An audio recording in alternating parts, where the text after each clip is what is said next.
రాజ్యసభలో మోదీ మాట్లాడుతున్నారు. ఇప్పుడు లైవ్ చూద్దాం. पट्टीदारों के खिलाफ गुजरात की सरकार क्या करती है? 20,000 एफआईआर फाइल करती है उनके खिलाफ। क्यों फाइल करती है? दीर्घदृष्टि और सामर्थ्य कितना था उसको याद कर करके हम देखेंगे तो हमें अभी कितना ऊपर उठने की जरूरत है इसका हमें एहसास होगा। संविधान सभा में बैठे हुए लोगों ने 50 साल 60 साल 70 साल के बाद भी ऐसी परिस्थिति पैदा हो तो क्या हो उसके सेफगार्ड की चिंता की है। हम आज कानून बनाते हैं और हमने देखा होगा इसमें उनका दोष और इनका दोष ये मुद्दा नहीं है। हमारी कुल मिलाकर के स्थिति है कि हम कानून बनाते हैं और दूसरे ही सत्र में आना पड़ता है, यार पिछली बार बनाए लेकिन ये 2 शब्द रह गए, जरा फिर से एक बार संशोधन करना पड़ेगा। कितनी मर्यादाएं हमारी, और मर्यादाओं का मूल कारण ये नहीं है कि ईश्वर ने हमें विधा नहीं दी है, उसका मूल कारण है कि हम लगातार संविधान के प्रकाश में चीजों को नहीं सोचते हैं। कभी राजनीतिक स्थितियां हम पर हावी हो जाती हैं, कभी कभार तत्कालीन लाभ लेने के इरादे हावी हो जाते हैं और उसी के कारण हम समस्याओं को राजनीतिकरण करके जोड़ते हैं, तब जाकर के हम वो व्यवस्थाओं को नहीं करीब कर पाते जो शताब्दियों तक काम आए। और इसलिए संविधान सभा में बैठे हुए लोगों की ऊंचाई हम सोचें, हम उनसे प्रेरणा लें, कि उन्होंने कितना सोचा। क्या दबाव नहीं आए होंगे? क्या आग्रह नहीं हुए होंगे? क्या बिल्कुल विपरीत विचार नहीं रखे गए होंगे? सब कुछ हुआ होगा, लेकिन सहमति से एक डॉक्यूमेंट बना जो आज भी हमें प्रेरणा देता रहता है। और इसलिए हम जो कि धारा बनाते हैं, हम लोगों का दायित्व बनता है कि हम इस काम को करें। और उसमें भी मैं राज्यसभा का सविशेष महत्व देखता हूं, ये ऊपरी सदन का सविशेष महत्व देखता हूं, क्योंकि हमारे यहां शास्त्रों में कहा गया है, न सा सभा यत्र न सन्ति वृद्धाः वृद्धा न ते यो न वदन्ति धर्मम धर्मः सनो यत्र न सत्यमस्ति सत्यम न तत् यत् छलम भ्युपेति। संविधान सभा में हम ये जब यानी ऐसी कोई चर्चा नहीं हो सकती कि जिसमें वृद्ध जन न हो, वृद्ध जनों में धर्म न हो, धर्म वो न हो जिसमें सत्य न हो। ये वो सभा है और इसलिए मैं समझता हूं राज्यसभा का अपना एक महात्मा है, उसका एक विशेष भूमिका है। और संविधान सभा की बहस में गोपाल स्वामी आयंगर ने जो बात कही थी वो मैं यहां उद्धृत करना चाहता हूं। दुनिया भर में जहां कहीं भी कोई भी महत्वपूर्ण संघीय व्यवस्था है वहां दूसरे सदन की व्यवहारिक आवश्यकता महसूस हुई है। कुल मिलाकर के हम इस पर यह जानने के लिए विचार कर रहे हैं कि यह कोई उपयोगी कार्य करता है या नहीं। दूसरे सदन से हमारी अपेक्षा संभवतः केवल इतनी है कि महत्वपूर्ण विषयों पर गरिमापूर्ण बहस कराएं और संभवतः क्षणिक भावावेश के परिणाम स्वरूप सामने आने वाले उस कानून को तब तक लंबित रखना जब तक वह भावावेश शांत न हो जाए और विधायिका के समक्ष आने वाले उपायों पर शांतिपूर्वक विचार न कर लिया जाए।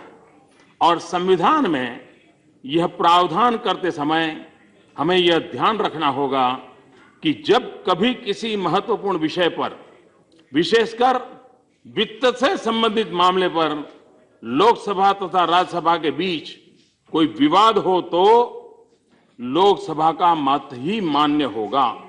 इसलिए इस दूसरे सदन की मौजूदगी में हमें केवल वह साधन प्राप्त होता है जिससे हम उस कार्रवाई विलंब में करते हैं जो संभवतः जल्दबाजी में शुरू की गई हो, और शायद हम उस अनुभवी व्यक्ति को एक अवसर देना चाहते हैं जो संभवतः गहन राजनीतिक विवाद में न रहता हो, लेकिन जो उस ज्ञान और महत्व के साथ बहस में हिस्सा लेना चाहता हो, जिसे हम सामान्यतः लोकसभा के साथ नहीं जोड़ते हैं, यही सभी बातें दूसरे सदन के संबंधित प्रस्तावित है।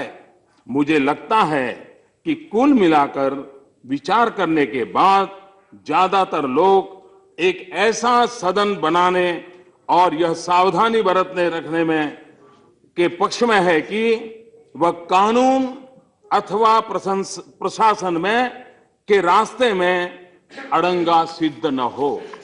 ये गोपाल स्वामी अयंगर ने संविधान सभा में कहा था। मैं समझता हूं हम इस सदन के लोगों के लिए इससे बड़ा कोई मार्गदर्शक सिद्धांत नहीं हो सकता। और पंडित नेहरू ने अपने विचार रखते हुए एक बड़ी महत्वपूर्ण बात कही थी। उन्होंने कहा था, हमारे संविधान का सफल क्रियान्वयन किसी भी लोकतांत्रिक संरचना की भांति दोनों सदनों के बीच आपसी सहयोग पर निर्भर करता है और इसलिए हमारे लिए आवश्यक बन जाता है कि हम किस प्रकार से मिलजुल करके इस बात को आगे चलाएं। और जैसा मैंने पहले ही शास्त्र में कहा था कि वो कोई सभा नहीं है जिसमें अनुभवी लोग शामिल न हो, और वह वरिष्ठ नहीं है जो धर्म की बात न करता हो, और वह धर्म नहीं है जिसमें सत्य न कहा जाए, और वह सत्य नहीं होता है जिसमें कोई छल कपट और धोखाधड़ी हो। मैं समझता हूं कि हमारे लिए ये अत्यंत आवश्यक है। उसी प्रकार से देश हमारी तरफ देखता है। ये ठीक है, कालक्रम में हम लोगों की हालत क्या है, हमारी बिरादरी की क्या हालत है, वो हम भली भांति जानते हैं। लेकिन ये सही है कि अभी भी हमारे लिए कुछ जिम्मेवारियां हैं और उस जिम्मेवारियों को निभाना एक सदस्य के रूप में भी हमारे संविधान में हमें काफी कुछ कहा गया है। लेकिन हमारे शास्त्रों ने जो कहा है वो भी हमारे लिए उतना ही महत्वपूर्ण है। यद यद आचरति श्रेष्ठः तत्तत् देवतरो जनाः, ये स यत् प्रमाणम कुरुते लोकस्तत् अनुवर्तते। श्रेष्ठ लोग जैसा आचरण करते हैं अन्य सभी उसका अनुपालन करते हैं। वो जो भी मापदंड स्थित करते हैं लोग उन्हीं मानकों का अनुसरण करते हैं। अंबेडकर जी ने 1946 में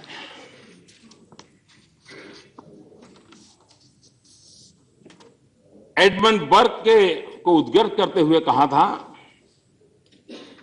it is easy to give power, it is difficult to give wisdom. और पूरा मैं अनुवाद पढ़ लेता हूं। शक्ति हाथ में लेना जितना आसान है, बुद्धि विवेक धरोहर में पाना उतना ही कठिन है। आइए हम अपने आचरण से प्रमाणित करें कि यदि इस सभा ने अपने आप को कुछ सार्वभौमिक शक्तियां दी है तो उन शक्तियों को उचित प्रयोग भी बुद्धि विवेक से ही होगा। हम केवल इसी मार्ग से सभी को साथ लेकर आगे बढ़ सकेंगे। एकता की दिशा पर चलने के लिए यही मात्र रास्ता है। आदरणीय सभापति जी, हमारे संविधान निर्माताओं ने इतना सारा सोचा, लेकिन एक बात उनको सोचने की जरूरत नहीं लगी थी। और ऐसा क्या हुआ कि हमें उस रास्ते पर चलना पड़ा? दोष उनका नहीं था, उनका हम पर भरोसा था और इसलिए उन्होंने इस दिशा में नहीं सोचा। और तब जाकर के इसी सदन को चाहे ऊपरी सदन हो, चाहे लोकसभा हो, हम लोगों को एथिक कमेटी का निर्माण करना पड़ा। संविधान सभा के सदस्यों को कभी ये जरूरी नहीं लगा होगा कि कभी एथिक कमेटी की निर्माण करना पड़े। इस सदन को एथिक कमेटी का निर्माण करना पड़ा और ये एथिक कमेटी के पीछे मैं किसी की आलोचना नहीं कर रहा उसी तरह। हम राजनीति में जो लोग हैं, हमारी एक जिम्मेवारी का संदेश भी देते हैं। जब हमारे यहां कुछ सदस्यों के द्वारा छोटी मोटी हरकतें हुई तो यही सदन की हिम्मत है कि उन्होंने सदन की मर्यादा को, लेकिन यह आवश्यक है, सभापति जी मैं आग्रह करूंगा, यह आवश्यक है कि हमारे सभी सदस्यों को बार बार एथिक कमेटी के जो उसूल है, जो निर्माण हुआ है, बार बार उनको कहते रहना पड़ेगा, उनको बताते रहना पड़ेगा, क्योंकि हम सब कोई गलती न कर बैठे और ये तो हमारा दायित्व बनता है। लेकिन इसके संबंध में मैं कहना चाहूंगा, 14 अगस्त 1947 डॉक्टर राधाकृष्णन जी ने जो कहा है, उन्होंने जो कहा है वो मैं समझता हूं हम लोगों की जिम्मेवारी है। डॉक्टर राधाकृष्णन जी ने कहा 14 अगस्त को, अगली सुबह से आज रात के बाद हम ब्रिटिशर्स को दोष नहीं दे सकते। हम जो कुछ भी करेंगे उसके लिए हम स्वयं जिम्मेदार होंगे। स्वतंत्र भारत को उस तरीके से आंका जाएगा जिस तरीके से भोजन, कपड़े, घर और सामाजिक सेवाओं से जुड़े मुद्दों पर आम आदमी के हितों की पूर्ति की जाएगी। जब तक हम ऊंचे पदों पर मौजूदा भ्रष्टाचार को खत्म नहीं करेंगे, भाई भतीजावाद, सत्ता की चाह, मुनाफाखोरी और कालाबाजारी को जड़ से नहीं उखाड़ेंगे, जिसने हाल के समय में इस महान देश की छवि को खराब की है, तब तक हम प्रशासन, उत्पादन और जीवन से जुड़ी वस्तुओं के वितरण में कार्य कुशलता नहीं बढ़ा पाएंगे। ये 2015 1 दिसंबर का भाषण नहीं है, ये 1947 14 अगस्त को डॉक्टर राधाकृष्णन जी देख रहे थे कि कैसे कैसे संकटों से हमें गुजरना है, और इसलिए इन महापुरुषों का स्मरण करना हमारे लिए आवश्यक होता है कि क्या हुआ कि ये बातें छूट गई। दोबारा हम पुनः स्मरण करें, फिर संकल्प करें, फिर चल पड़े। अभी भी देर नहीं हुई है। 125 करोड़ का देश, 800 मिलियन 65 से कम आयु की जनसंख्या हो, उस देश को निराश होने का कोई कारण नहीं है। हमारे पास ऐसे महान पुरुषों की विरासत भी है और हमारे पास उन नौजवानों के सामर्थ्य के अवसर भी हैं। हम उन दोनों को मिलाकर के हम कैसे करें, उसकी ओर हमने आगे देखना है। कभी कभार हम डॉक्टर बाबा साहब आंबेडकर को जब याद करते हैं तो मैं कुछ बातें ये कहना चाहता हूं। संविधान के द्वारा, और ये बात सही है कि हमारा संविधान एक सिर्फ कानूनी मार्गदर्शन की व्यवस्था ही सीमित नहीं है, वो एक सामाजिक दस्तावेज भी है। और जितने उसकी कानूनी सामर्थ्य की हम सराहना करते हैं, उतनी ही उसके सामाजिक दस्तावेज की ताकत की भी सराहना और उसको जी करके दिखाना, ये हम लोगों का दायित्व बनता है। बाबा साहब ने जो हमें जो संविधान दिया, उस संविधान में कानूनी एक व्यवस्था तो है जो समता के सिद्धांत का पालन कराता है, सोशल जस्टिस की वकालत करता है, सामाजिक न्याय की चर्चा करता है। लेकिन अगर हम संविधान के दायरे में अटक जाएंगे तो हो सकता है समता तो आ जाएगी, लेकिन अगर समाज अपने आप को बदलने के लिए तैयार नहीं होगा, सैकड़ों वर्षों की बुराइयों से मुक्ति पाने का अगर समाज संकल्प नहीं करता है,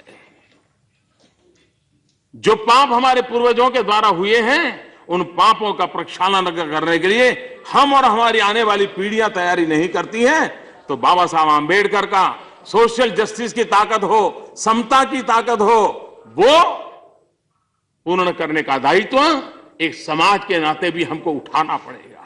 और इसलिए बंधारण हमें अगर समता की ताकत देता है, तो समाज की संस्कार सरिता हमें ममता की ताकत देता है। अगर समता हमें बंधारण के निहित ताकतों से प्राप्त होती है, तो समाज को भी तैयार होना करना पड़ेगा कि जैसे समभाव जरूरी है, वैसे ही समाज में ममभाव भी जरूरी है। और देश तब चलेगा जहां समता भी हो, ममता भी हो, समभाव भी हो, ममभाव भी हो। ये 125 करोड़ देशवासी, दलित माता की कुख से पैदा हुआ बेटा भी मेरा भाई है। ईश्वर ने मुझे जितनी शक्ति दी है, परमात्मा ने उसको भी उतनी ही शक्ति दी है। मुझे तो अवसर मिला, लेकिन उसको अवसर नहीं मिला। उसको अवसर मिले, ये हमारा